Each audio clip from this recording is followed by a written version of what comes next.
ഓട്ടോമാറ്റിക്കായി ട്രിപ്പാകുകയാണ് സർക്യൂട്ടുകൾ ചെയ്യുന്നത്, അല്ലാതെ ഡെലിബറേറ്റഡ് ആയിട്ട് ഒരു നിശ്ചിത സമയത്തേക്ക് കട്ട് ചെയ്യുകയല്ല. പക്ഷേ ഈ വൈകുന്നേര സമയങ്ങളിൽ അത് വരുന്നത് ജനങ്ങൾക്ക് വലിയ ബുദ്ധിമുട്ടുണ്ടാക്കുന്നുണ്ട്. ഇത് പരിഹരിക്കുന്നതിന് ഡിമാൻഡിൽ കുറച്ചൊരു കുറവ് കിട്ടിയാൽ, ഒരു 200-250 മെഗാവാട്ടിന്റെ കുറവ് കിട്ടിയാൽ ഇത് പരിഹരിക്കപ്പെടും. അങ്ങനെ പരിഹരിക്കപ്പെടുന്നതിനുള്ള ശ്രമമാണ് KSEB ചെയ്തുകൊണ്ടിരിക്കുന്നത്. ഈ വേനൽക്കാലം എങ്ങനെ കടന്നു പോകുമെന്ന് നമുക്കറിയില്ല. ഇപ്പോൾ ഞാനും അങ്ങുമൊക്കെ ഇരിക്കുന്നത് അല്പം കൂടി ആശ്വാസമുള്ള ഒരു സാഹചര്യത്തിലാണ്. പക്ഷേ സാധാരണക്കാരുടെ സ്ഥിതി അതല്ല. അതിനിടയിലാണ് ഈ പവർ കട്ട് എന്ന് വിളിക്കരുത് എന്ന് സർക്കാർ പറയുന്ന ഈ കറന്റ് പോക്ക്, അങ്ങനെ പറയുന്നുള്ളൂ. നമ്മൾ പ്രതിസന്ധികളെ മുൻകൂട്ടി കാണാതെ പോയതിന്റെ പ്രശ്നങ്ങളുണ്ടോ ഇപ്പോഴത്തെ ഈ സാഹചര്യത്തിൽ?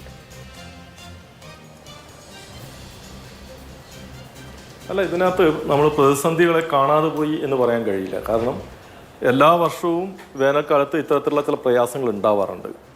ആ പ്രയാസങ്ങൾ പരിഹരിക്കാനാവശ്യമായിട്ടുള്ള നടപടികൾ KSEB സ്വീകരിക്കുകയും ചെയ്തിട്ടുണ്ട്. നോർമലി ഒരു 3-4% വൈദ്യുതി ഉപഭോഗ വർധനവ് കഴിഞ്ഞ വർഷത്തേക്കാൾ, തൊട്ട് മുമ്പിലത്തെ വർഷത്തെ വേനലിനേക്കാളും ഉണ്ടാവും. കാരണം സാധാരണഗതിയിൽ ഉണ്ടാകുന്ന മറ്റ് കാലാവസ്ഥയിൽ ഉണ്ടാകുന്ന വൈദ്യുതി ഉപഭോഗത്തെക്കാളും ഉയർന്ന ഉപഭോഗം ഈ പറയുന്ന വേനൽക്കാലത്തുണ്ടാകും. അങ്ങനെ കഴിഞ്ഞ വർഷം ഉണ്ടായിട്ടുള്ള ഉപഭോഗത്തെക്കാൾ ഒരു 4%-5% വരെ ഉപഭോഗം ഈ വർഷം ഉണ്ടാകും. പക്ഷേ ഇപ്രാവശ്യം ഉണ്ടായിട്ടുള്ളത് എന്താ? കഴിഞ്ഞ പ്രാവശ്യം നമുക്ക് 5450-5500 മെഗാവാട്ടിൻ്റെ കൺസംഷനാണ് പീക്ക് സമയങ്ങളിൽ വന്നിരുന്നത് കഴിഞ്ഞ വർഷം. ഇപ്പോൾ അത് 6200 കടന്നിരിക്കുന്നു. എന്ന് പറഞ്ഞാൽ 750-800 മെഗാവാട്ടോളം വൈദ്യുതിയുടെ അധിക ഉപഭോഗം വന്നിരിക്കുന്നു. നമ്മൾ പെർസെൻറ്റേജ് വെച്ച് കണക്ക് കൂട്ടിയാൽ അത് 15%-20% ഇടയ്ക്കാണ്. 5% നോർമലി വർദ്ധിക്കാറുള്ള വൈദ്യുതി ഉപഭോഗം അപ്രതീക്ഷിതമായി 15% വർദ്ധിച്ചാൽ, അതായത് 10%-ലധികം നമ്മൾക്ക് പ്രതീക്ഷിക്കാത്ത രൂപത്തിൽ വർദ്ധിച്ചാൽ ഏത് ആസൂത്രണവും പിഴച്ചു പോകുന്ന അവസ്ഥയുണ്ടാവും. അങ്ങനെ പിഴയ്ക്കുന്ന സന്ദർഭത്തിലും ഓവർഡ്രോയലും അതുപോലെ തന്നെ മറ്റ് സാധ്യമായ കാര്യങ്ങളൊക്കെ ചെയ്തുകൊണ്ട് അത് പരിഹരിക്കാനുള്ള ശ്രമമാണ് KSEB ചെയ്തുകൊണ്ടിരിക്കുന്നത്. അതുകൊണ്ടാണ് ഡിമാൻഡ് സൈഡിൽ ചില റെസ്ട്രിക്ഷൻസ് വേണ്ടി വരുന്നത്. അത്തരം റെസ്ട്രിക്ഷൻസിനെ നോർമലി നമുക്ക് ലോഡ് ഷെഡിങ്, പവർ കട്ട് എന്ന് പറയാൻ പറ്റുന്ന രൂപത്തിലേക്കുള്ള ഒരു നിയന്ത്രണത്തിലേക്ക് നമുക്ക് ഇതുവരെ പോകേണ്ടി വന്നിട്ടില്ല. അത് ഒരിക്കലും പോകില്ല എന്ന അർത്ഥത്തിലൊന്നും അല്ല ഞാൻ പറയുന്നത്. ചിലപ്പം ഈ അവസ്ഥ കണ്ടിന്യൂ ചെയ്യുകയാണെങ്കിൽ, നമുക്ക് ഓവർഡോ ചെയ്യാൻ കഴിയാത്തൊരു സാഹചര്യത്തിലേക്ക് എത്തുകയാണെങ്കിൽ ചിലപ്പോൾ നമുക്ക് അത് ലോഡ് ഷെഡിങ്ങിലേക്കൊക്കെ പോകേണ്ടി വരുന്ന സാഹചര്യം ഉണ്ടായേക്കാം.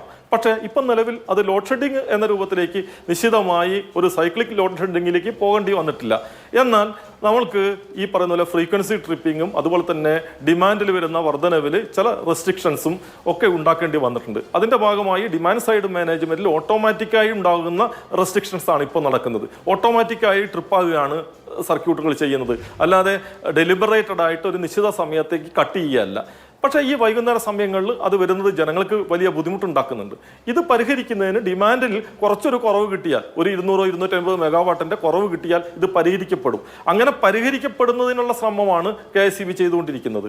ഇപ്പോൾ നമുക്ക് ഒക്കെ അറിയാം, നമുക്ക് ഈ സമയത്ത്, ചൂട് സമയത്ത് ചിലർ AC ഉപയോഗിക്കുന്നുണ്ടാവും, ഫാൻ ഉപയോഗിക്കുന്നുണ്ടാവും, മറ്റു രൂപത്തിലുള്ള വൈദ്യുതി ഉപകരണങ്ങളൊക്കെ ഉപയോഗിക്കുന്നുണ്ടാവും. അത് ഉപയോഗിക്കേണ്ട എന്ന് KSEBക്ക് പറയാൻ കഴിയില്ല. പക്ഷെ അതേ സമയത്ത് തന്നെ അത്ര അനിവാര്യമല്ലാത്ത ചില ലോഡുകളും നമ്മൾ ഉപയോഗിക്കുന്നുണ്ട്. ഇപ്പോൾ നമ്മൾ ഉപയോഗിക്കുന്ന ഫ്രിഡ്ജ് ഒരു 2-3 മണിക്കൂർ ഓഫാക്കി വെക്കുന്നൊരു സാഹചര്യം ഉണ്ടായാൽ അതിനകത്ത് നമുക്കൊരു ഒരു റിലീഫ് കിട്ടും.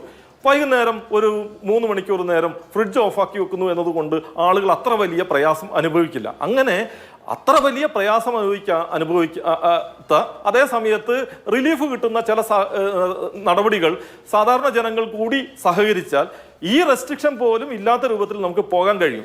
അതുകൊണ്ടാണ് KSEB അത്തരത്തിലുള്ള ഒരു റിക്വസ്റ്റ് നടത്തുന്നത്. ഇപ്പം ഇലക്ട്രിസിറ്റി വെഹിക്കിൾ പലരും ഉപയോഗിക്കുന്നുണ്ട്. കേരളത്തിലാണ് ഏറ്റവും കൂടുതൽ ഇലക്ട്രിക് വെഹിക്കിൾ വന്നുകൊണ്ടിരിക്കുന്നത്. ഇലക്ട്രിക് വെഹിക്കിൾ പകൽ നമ്മൾ ഓടി തിരിച്ചു വന്ന് വൈകുന്നേരം ഒരു 6:30 ആകുമ്പോൾ വീട്ടിലെത്തുന്നു, നേരെ കൊണ്ടുപോയി ചാർജിങ് ഇടുന്നു. പക്ഷേ ഒരു ഇലക്ട്രിക് വെഹിക്കിൾ എന്ന് പറയുന്നത് പലപ്പോഴും നാട്ടിലെ വീട്ടിലെ ചാർജിങ് എന്ന് പറയുന്നത് പോലും 7.2 കിലോവാട്ടാണ്.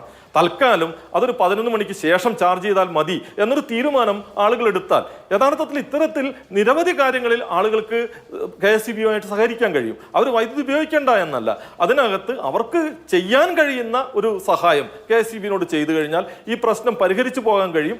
ഇതൊരു എന്താ പറയുക, നമുക്ക് പീക്കിങ്ങിൽ ഉണ്ടാകുന്ന ഒരു പ്രശ്നമാണ്. അത് പരമാവധി ഫ്ലാറ്റൻ ചെയ്യാൻ, ആ സമയത്തെ ഡിമാൻഡിൽ കുറവ് വരുത്താൻ ജനങ്ങൾ കൂടി സഹകരിക്കണം എന്നാണ് പറഞ്ഞത്. അതുകൊണ്ടാണ് ഇത് തീർച്ചയായും ഒരു നിശ്ചിത സമയത്തേക്ക് നിരന്തരമായി സൈക്ലിക്കായിട്ട് കട്ട് ചെയ്യുന്ന ഒരു ലോഡ് ഷെഡിങ് അല്ല. അതേസമയത്ത് ഡിമാൻഡ് വല്ലാതെ വർദ്ധിക്കുമ്പോൾ ആ ഡിമാൻഡ് നമുക്ക് താങ്ങാൻ കഴിയുന്നതിന് അപ്പുറത്തേക്ക് പോകുമ്പോൾ ഓട്ടോമാറ്റിക്കായി നമ്മുടെ സിസ്റ്റം കട്ട് ചെയ്യുന്നതാണ്. അത് ഡിമാൻഡ് സൈഡ് മാനേജ്മെന്റിന്റെ ഭാഗമായി ഓട്ടോമാറ്റിക്കലി സെറ്റ് ചെയ്തിട്ടുള്ള ഒരു കാര്യമാണ്.